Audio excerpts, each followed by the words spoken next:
नमस्कार दोस्तों, मैं रवि। आज के इस वीडियो में आपको क्लास 10th के एनसीईआरटी बुक के फर्स्ट चैप्टर का एक्सरसाइज 1.2 के क्वेश्चनों को सॉल्व करने वाला हूँ। अगर आपको यह वीडियो पसंद आए तो वीडियो को लाइक करें, शेयर करें तथा कमेंट करें और चैनल को सब्सक्राइब करना ना भूलें। आइए बिना टाइम लगाए हुए हम लोग आगे चलते हैं। यह है एक्सरसाइज 1.2। इसका पहला सवाल है, निम्नलिखित संख्याओं को अभाज्य गुणनखंडों के गुणनफल के रूप में व्यक्त कीजिए। और पहला सवाल है 140। देखिए, ये कई सवाल एक ही तरह के हैं, इसलिए हम पहला सवाल को बता दे रहे हैं और पांचवें सवाल को। आइए पहले सवाल को बता रहे हैं। देखिए 140 है, इसको अभाज्य गुणनखंडों के रूप में व्यक्त करना है। अभाज्य गुणनखंडों के रूप में व्यक्त करने के लिए इसको इस तरह करेंगे, 140 को उतार के।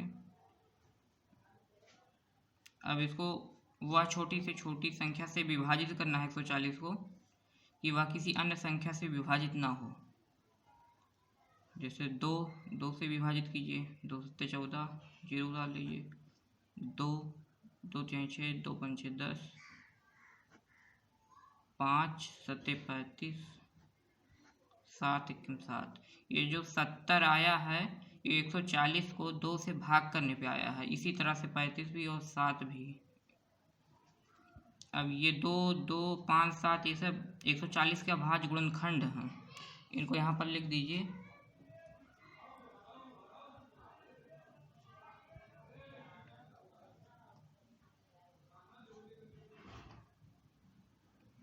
एक 140 के अभाज्य गुणनखंड बराबर। अब देखिए इधर जगह नहीं इसलिए नीचे लिख रहे हैं। अब इसी को उतार लेना है और मल्टीप्लाई का चिन्ह लगा के 2 गुणे 2 गुणे 5 गुणे 7, ये सब 140 के अभाज्य गुणनखंड हैं। अब इनको तो चाहे ये 2 बार आया है, इसको घात के रूप में भी लिख देंगे। जैसे 2 बार आया इसलिए 2 के घात 2 गुणे 5 गुणे 7, यही आंसर हो जाएगा। आइए अब दूसरे सवाल को बताएं। देखिए 7429 है। अब इसको अभाज्य गुणनखंडों के रूप में व्यक्त करना है, तो इसको आइए करते हैं। 7429। अभी ये 2 से विभाजित नहीं होगा, 3 से भी नहीं होगा, 4 और 5 से भी नहीं होगा। इसको डायरेक्ट 17 से विभाजित करते हैं, जिससे हो जाएगा। तो 17 चौका 68 और इधर 6 जाएगा। 17 से 51 और 17 से 51, 17 सत्ते 119। यहाँ ये जो आया 17 से विभाजित करने पर आया है। अब इसको 19 से विभाजित करेंगे। 19 दूना 38, 19 तिया 57, 23 एकम 23। अब इसको यहाँ पर उतार लेंगे। 7429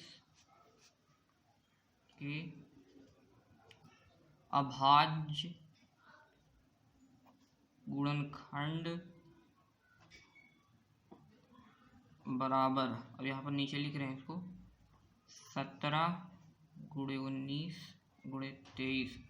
अब इसमें कोई भी संख्या 2 बार नहीं आई, इसलिए इसको घात के रूप में नहीं व्यक्त करेंगे, ये डायरेक्ट ही आंसर हो जाएगा। देखिए अब दूसरे सवाल को बताने जा रहे हैं। इसमें लिखा, पूर्णांकों के निम्नलिखित युग्मों के एचसीएफ और एलसीएम ज्ञात कीजिए तथा इसकी जांच कीजिए कि दो संख्याओं का गुणनफल बराबर एचसीएफ गुणे एलसीएम। ये जो दो संख्याओं का गुणनफल बराबर एचसीएफ गुणे एलसीएम है, ये बहुत ही महत्वपूर्ण सूत्र है। इसको बाद में बताएंगे। और इसको पहले सवाल को बताने जा रहे हैं। 26 और 91 है, जो ये तीनों एक ही तरह है, इसलिए एक ही सवाल को बताएंगे। आइए बता रहे हैं। ये 26 और 91 है। इसका एचसीएफ और एलसीएम निकालने के लिए पहले इसके अभाज्य गुणनखंड निकालेंगे। तो यहाँ पर निकालते हैं 26 का अभाज्य गुणनखंड। ये 2 से विभाजित हो जाएगा, 2 गुणे 2 को 13 से, फिर 13 एकम 13 यहाँ पर लिख दीजिए। 26 के अभाज्य गुणनखंड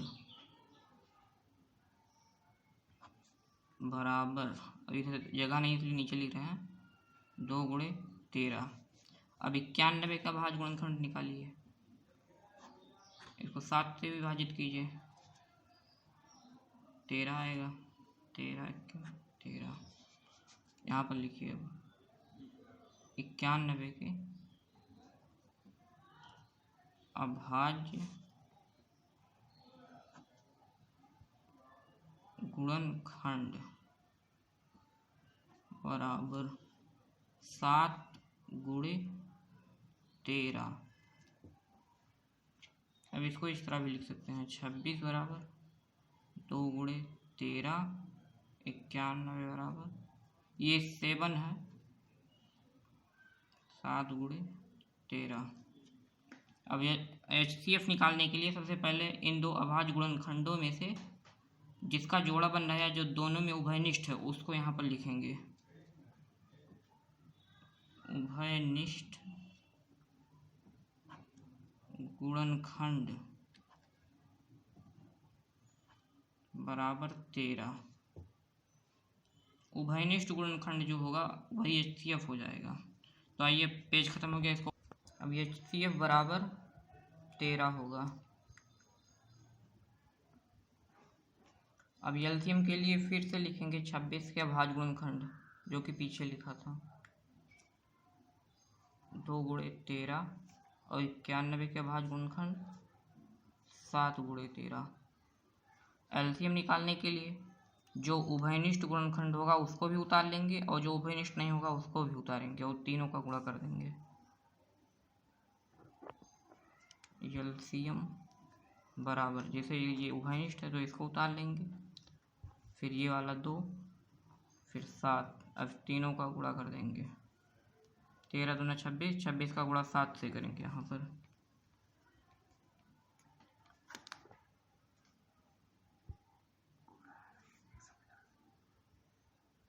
यहाँ 182 होगा। अब ये इसका गुणा 182 हो गया, जो कि यहाँ पर किए हैं। HCF 13 आया, एलसीएम 182 आया है। अब क्वेश्चन में लिखा था इसकी जांच करना है, जो दिया है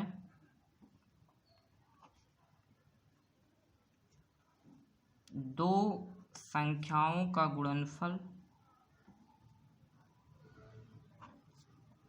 संख्याओं का गुणनफल बराबर, यहाँ लिख दे रहे हैं एलसीएम गुणे HCF, या तो HCF गुणे एलसीएम हो सकता है, दोनों एक ही है। अब दो संख्याएं हैं, वो हैं 26 और 91, और दोनों का गुणनफल है, तो यहाँ पर लिख देंगे और बराबर का चिन्ह लगा के। एलसीएम है 182 गुणे HCF है 13। अब दोनों का गुणा इधर करेंगे, दोनों का इधर, दोनों बराबर आ गया तो जांच सही है, नहीं आया तो गलत है। अब इसका गुणा करेंगे,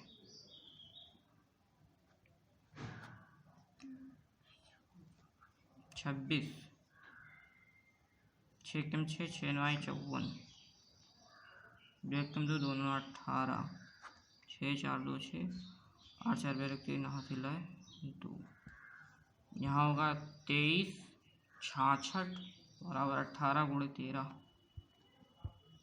यहाँ नीचे कर दीजिए, 18 गुणे, देखिए सॉरी ये 18 नहीं था, 182 था, 182 का आप गुणा करेंगे तो यहाँ पर 23 66 ये आएगा, यहाँ पर लिख दीजिए। और देखिए दोनों पक्ष बराबर हैं, इसलिए जांच सही है।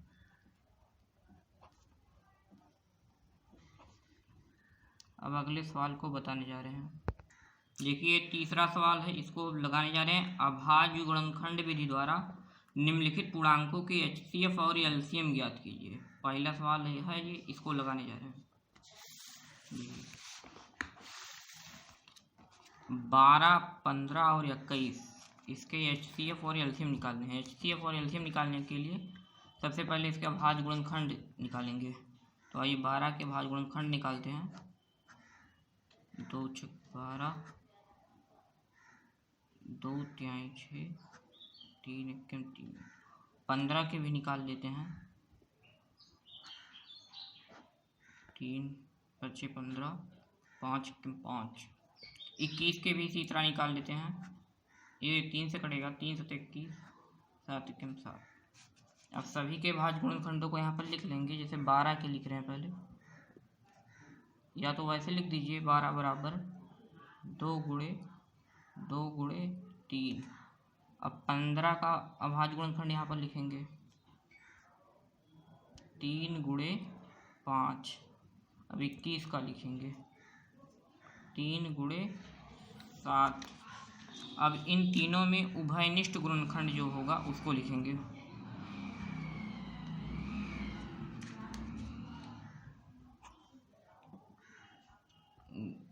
गुणनखंड बराबर जो तीनों में हो, ये तीनों में है तो 3 होगा।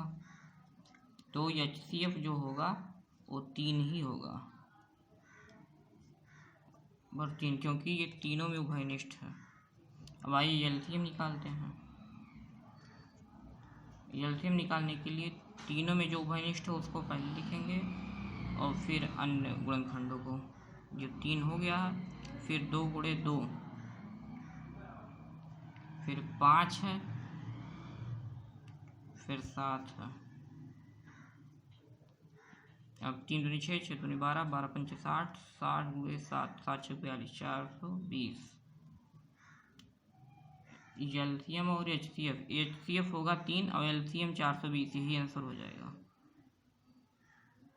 या तो यहाँ पर लिख दीजिए ऐसे HCF 3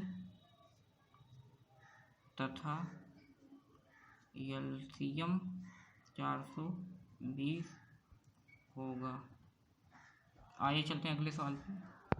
देखिए चौथा सवाल है, HCF 306 और 657 बराबर 9 दिया है तथा एलसीएम इसका ज्ञात करना है। आइए इसको लगाते हैं। देखिए इसमें दो संख्याएं 306 तथा 657, इन दो संख्याओं का जो HCF है वो 9 है और एलसीएम को ज्ञात करना है। तो इसको लगाते हैं यहाँ पर।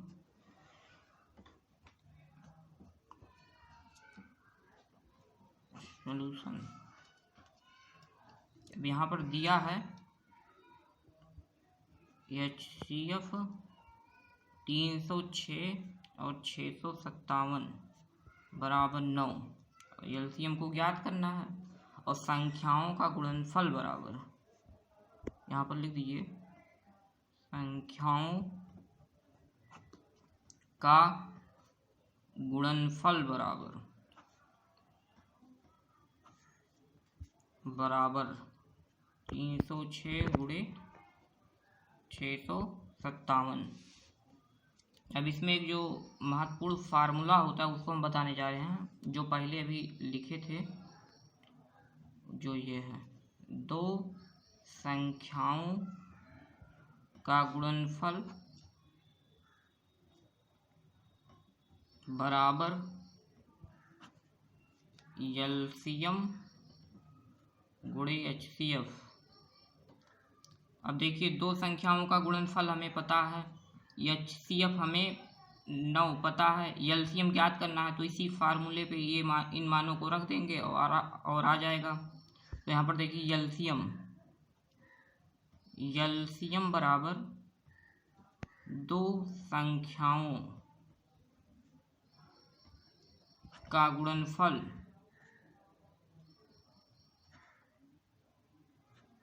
बटे HCF, नीचे चला जाएगा यहाँ पर HCF। अब इन मानों को रख दीजिए बराबर संख्याओं का गुणनफल यहाँ पर दिया हुआ है 306 × 657 और HCF जो है ये 9 दिया है, 9 हो गया। अब 9 को भाग करेंगे 306 से, तो 9 × 9 काट दीजिए, 9 × 3 27, 9 × 4 36 और 34 × 657 यहाँ पर लिख दीजिए और यही आंसर हो जाएगा। 34 गुणे 657। अब इन दोनों का गुणा कर दीजिए। अब गुणा कर लीजिएगा, हम कहिए थे उसको बता रहे हैं। 22, 33, 8 ये गुणा करने पर आएगा, यही आंसर हो जाएगा। यहाँ पर लिख दिया तो अगले पेज पर लिखने जा, ये एलसीएम यहाँ लिख दीजिए। एलसीएम 22, 33, 8 होगा। आइए अगले